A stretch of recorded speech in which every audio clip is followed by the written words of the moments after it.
Day 3. Hi, middle school. Good morning. Or at least it's morning right now when I'm recording this. Don't know when I'm going to get this uploaded. Are you taking a part of Crazy Hair Day? I am. Go ahead, email Ms. Peters so she can see your pictures. We really love hearing from you guys. Before we start with our homework that we're going to go over today, I have a couple announcements for 6th and 8th grade, your projects that were due tomorrow. I'm giving you a 1-week extension. Go ahead, finish those up. You have until next week on Friday to submit those to me in Office 365. Share those with me on the OneDrive. You've had about a month to work on them, and I was at school for the majority of that, so hopefully you're most of the way through them. I would love to see what you guys have come up with, what you guys have planned. 8th grade, you also have a presentation aspect to your project, so I'm going to address that in a separate video for you guys, probably a separate email. If you need to contact me, continue to email me at lfsmusic. I'm trying to get back to you guys as soon as I can. And continue to put thumbs up, comment, somehow give me some feedback on these videos. It can be a little lonely not hearing from you guys when I'm used to always hearing from you. Let's go ahead and take a look at that first story that I gave you guys to take a look at from last week.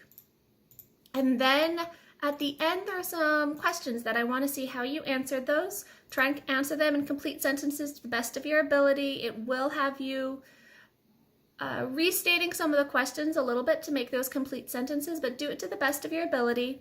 And you can either take a picture of what you handwrote, or if you typed it up, go ahead and submit those to me on Office 365 or email those to me. And then we'll go over those together. All right, see you in a bit. Bye. Enrique y María. Enrique y María son amigos. Enrique and Maria are amigos. Remember, son is our conjugation of ser. Enrique es de España. Now, thinking back to chapter 1, we remember that anytime we had de and then a country, we know that that person is from that country. Él es español. He is Spanish. María is de los Estados Unidos. So Maria is de los Estados Unidos. Remember, Estados Unidos is what we say for the United States. So Maria is from the United States. Ella es estadounidense. She is American. El apellido, now here we have a little marking to the side, and that tells us that they've defined the word over here. So apellido is last name, specifically her last name. So el apellido de Enrique es Pereda y el apellido de María es Thompson. So what we have here for this day is possession. So the last name of Enrique, or Enrique's last name, is Pereda.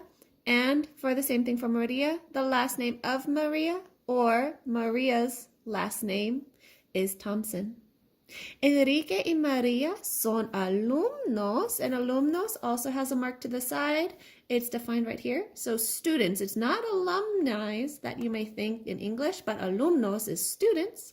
En el colegio, and again, colegio isn't college like you would think. Instead, it's high school. So Enrique y Maria son alumnos en el colegio Glenview. Enrique and Maria are students in the high school Glenview, or in Glenview High School.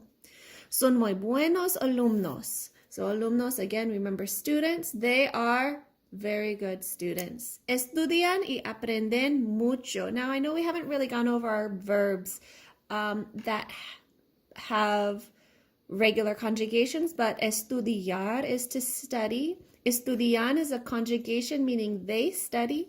Aprenden is a conjugation of aprender. Aprender meaning to learn. So aprenden, which is also defined here, is they learn. So they study and they learn a lot. Now, that was a really short passage, and I believe we've gone over it before, but I wanted to take this time to see what you guys could figure out on your own, either remembering from times that we've gone over this in class, or maybe taking a little bit of time now that we've had a little bit more class time to study some words and sentence conjugations, conjugations and sentence structure. So after reading the passage, each of them has a después de leer. So after reading, you're going to answer and complete these sentences. Please try to answer these in complete sentences. It will require you to restate the question in the sentence so you don't have to write down these questions. So number 1, ¿de qué nacionalidad es Enrique? ¿Español o estadounidense? So what nationality is Enrique? Spanish or American?